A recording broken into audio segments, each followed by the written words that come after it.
talking about. I'm going to be answering some questions that I get asked often. Like when I say often, I mean very often, like every single day. People ask me the same questions over and over and over again. So I'm going to be answering those questions today. So I'm going to start off by saying I have on my scrubs because I just got off of work in school and I look dry because I am tired, but I still wanted to make a video.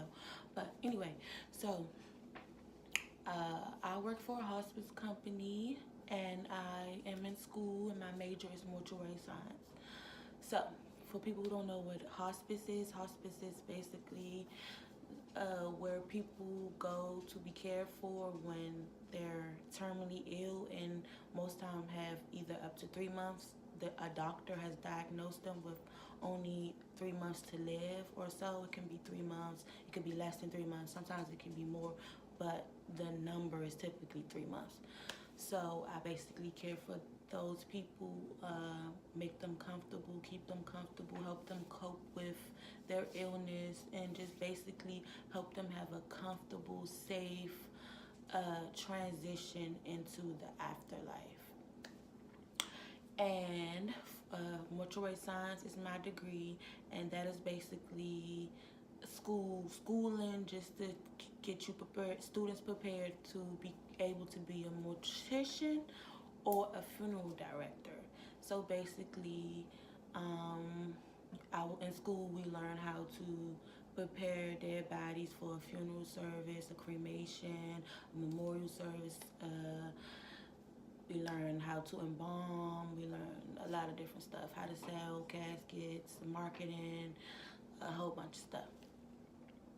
So, as you can imagine, as soon as people hear that major and that occupation, they just be like, "Are you serious? Oh my god! Oh my god!" Da, da, da. They ask 101 questions, but I get to ask the same questions every day. Out of 7 days out of the week, I get asked that question every day. Like every day. You're not scared? How could you do that job? Oh my god, I could never. But you're gonna be rich though. You're gonna be rich though. They say the same thing. And then it be the girls who be like, "Oh, I always wanted to go to school for that. I always wanted to do that." Okay. But anyway, so basically I'm just gonna tell y'all like what it's like. So I don't even know where to start because to me it's normal. It's normal. Like it's just like any other job, any other major, any other thing. It's normal to me. But I understand it's not normal, even though it should be normal because everybody's going to die. It's not normal. It should be normal. And I understand people's curiosity, and for the most part, from what I've learned and what I've seen, the funeral industry, it was always a male dominant industry. It was always like a male thing, an older male thing. So when they see me, a young girl who just, I guess I don't look like I would want to be a mortician. So I understand people's curiosity.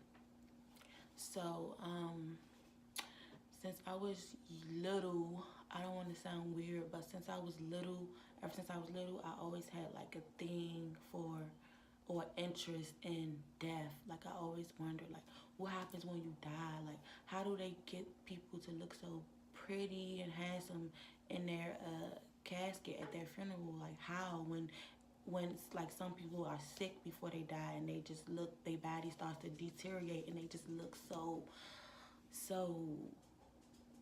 dead, even alive, and then to go to that funeral and they look so vibrant and alive. And I just always was curious, like how, like people who had half their face missing, they still somehow had an open casket and looked like their self. So that always interested me. I was always curious. I always used to Google, YouTube, like I just wanted to know everything, see everything. So it just kind of came natural to me to major in mortuary science. And as far as my job, I didn't always want to do this. This is not something that I always wanted to do, but it kind of goes hand in hand. My job and school kind of go hand in hand with each other. Like, so I started off as a home health aide, and it's just like I had patients who just wanted me to vacuum their floor, go to the store for me, clean my dishes, wash my clothes, and it's just like that's not my job description. Like I'm really want to help people. I really want to help somebody who needs my help. So it just got to the point where I was always clashing with all my clients. Like I used to have to. If that's not my job, I'm not doing it. Like you can do it yourself, because most of these people were not disabled or nothing. They just wanted a maid, and I was not a maid. So I would just clash with all my clients. Like it was just always an issue. So I went to my supervisor and I just kind of told her like, um, this job is not for me. Like I don't. This is not what I want to do. Like either it needs to be some regulations on who gets the services, because I'm not a maid, and y'all need to properly explain to these people that I am not vacuuming your floor and I am not scrubbing your walls. So she told me like, you're one of our best employees. Don't give up. I just want to try one more thing with you. We have a patient who is a hospice patient.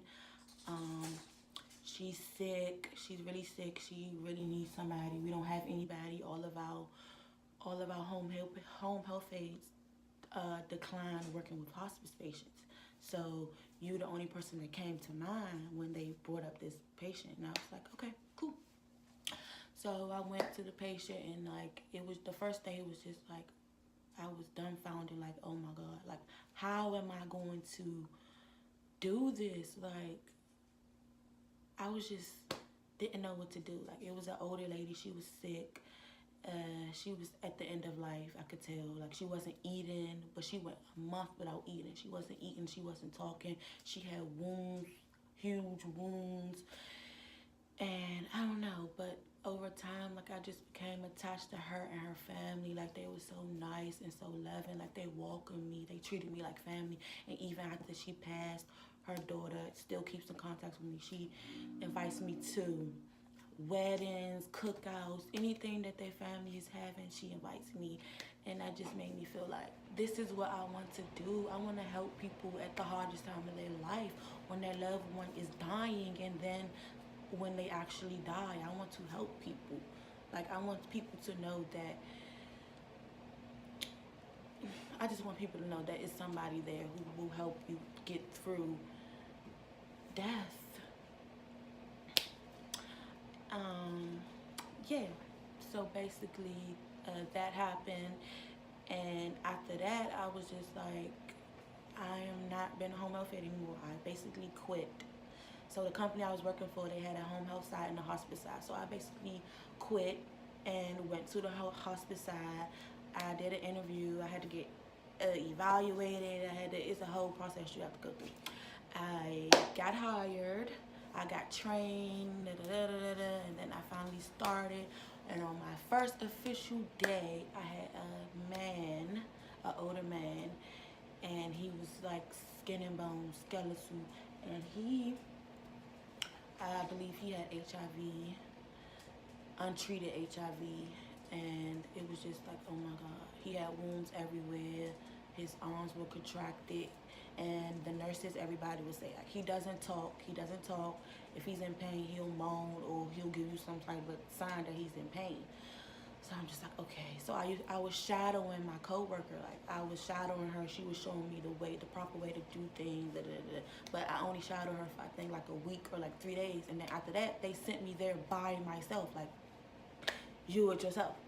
So I was just like, oh my god. I was so nervous, but eventually I got over it. I got used to it. It was just like, he's a human being. Like how would you want somebody to treat your father or your loved one?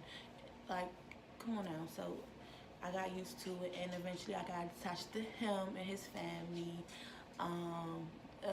So I said that the nurses and everybody would say that he doesn't talk. So over time, he eventually started talking to me, and only me. He didn't talk to his sisters, his mother, his brothers, the nurses. I was the only person that he talked to, and it was just kind of like, dang, that made me even feel more strongly about pursuing this as a permanent job. Like it was just like, I don't know, I just felt like I brought some sunshine into his life, I guess. I don't know. So he would talk to me, he would ask me questions, he would tell me to go find his cousin Michael for him. Like he just would talk to me, and it was just amazing to even his family members, because they said he hadn't talked in years. So he eventually passed because he was a hospice patient. He eventually passed a couple of months later, and the family, they was grateful for my services. They had me. They put my name in the obituary and all of that. And his mother wanted to give me her car as a gift. She had like a brand new car that she said she was like 3 payments away from owning it, and she wanted to give it to me because since her son died, he was the only reason she was still in town. The rest of her family lived like down south somewhere, so she was gonna move there. And she felt like, she was in her 90s. She said she didn't want to drive anymore, so she wanted to give it to me. And I just thought about it and thought about it and thought about it. Like, I needed a car at that time. This was some years ago, and I just thought about it and thought about it. But I declined. I didn't accept the car. I told her to give it to her other son. And she was like, she didn't really want to do that because whatever, their family issues. But I was like, I didn't feel right. So I just told her, no, thank you. And she said she was going to give it to her son. Yeah, so basically, so that was a couple years ago when I first started. So now it's been 3 or 4 years since I've been working in hospice, and it's normal to me. It's just like a regular job. Like, at first it was kind of like a depressing job. Like, I'm just around all these people who are dying. Like, but it made me look at life in a different way. Like, the things that I'm taking for granted. Like, people really don't have that. These people didn't have any family members. They don't have anybody checking on them. I am the only person that they would see from the little short time that I would spend with them, because eventually I would have like 4 or 5 patients in one day. So my time became limited to each patient. So it was just like it was just like, I had a whole new outlook on life. Like, appreciate what you got while you got it, because it don't last forever, and everyone's life will come to an end. So basically, as you can tell, my job and my school go hand in hand, because I'm working with the people, I'm helping the people before they actually pass. And then at school, I'm learning about what happens once they pass. The process of, once they pass. So people ask me all the time, oh my God, like, you be seeing the dead bodies. Oh my God, what you be doing? Like, oh my God, da, da, da, da. So basically, this is my 2nd year in school. So basically, I had to do my prerequisites. So I'm finishing up on that. I'm basically finished, but I started into the actual mortuary science class. Like, I took a funeral service orientation class, and yeah, so I've been in the embalming lab. I've been in the morgue that they have in the school. I've been to a casket company. I have not embalmed a body just yet, but that comes when I get further along in school. And no, I'm not scared. But I can imagine the first day when I actually have to embalm a body. I know I'm going to be nervous because but I'm not scared. I actually seen the process. Like, the students who are further in the program, they embalm the bodies on like every Thursday night. So all the mortuary science students are allowed to come and observe, but we can't go in the lab right or don't. We have to be outside the lab, and they have like a big glass window, and you can see everything. So I have seen it, but I have not done it yet, but that's sure to come. Yeah, and so basically that's what it's like. I'm not scared. It's not really hard, because it's not hard for me. Like, people ask, oh my God, is it hard? It's not hard for me because it's something that I want to do. It's something that I'm passionate about. So it's just like, I'm so interested. Like I am in it. Like I'm ready. I cannot wait to the day that I can embalm a body. And these are by donate people bodies that were donated for science. So I cannot. I'm ready. I'm ready. And I also want to say, people, y'all, I understand y'all curiosity, but sometimes the stuff that y'all say and the questions that y'all ask are like borderline offensive. Like, I don't know. I'm not even getting into that because I mean, I don't mind the questions. I really don't mind the questions, but sometimes it's just like stupid questions. Like, don't ask me no stupid questions. But whatever. So basically, that's what it's like. I mean, I will say that to be in this profession, you have to be you have to be passionate about it to do it, because if you're not passionate about it, if you're just in it for the money, or is a lot of people families who own funeral homes, and they just feel like they're obligated to become a part of the business, and they don't really want to do it. I have met these type of people. They don't really want to do it, but they don't see themselves doing anything else because they feel like once they become licensed, get that degree, that's most times that's the only way that their family member will pass the business down to them, or whatever the case may be. Some people are really not into it for the right reasons. I'm in it because I am passionate about it. This is what I want to be. I want to be a funeral director. I want to own my own funeral home.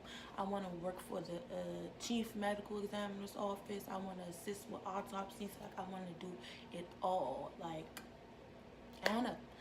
So I don't know if I missed any questions that people ask me all the time. So if y'all want me to answer any more questions, like, just leave a comment and I'll answer the questions. I don't mind answering the questions, but sometimes I just be so tired. I don't want to answer the questions. But that's basically it. So like and subscribe to my channel, and also leave a comment. And I also wanted to say, the noise that y'all were hearing in the background, that's my dog. I don't know what she's doing, messing with stuff. So, but anyway, thank you for watching. Peace.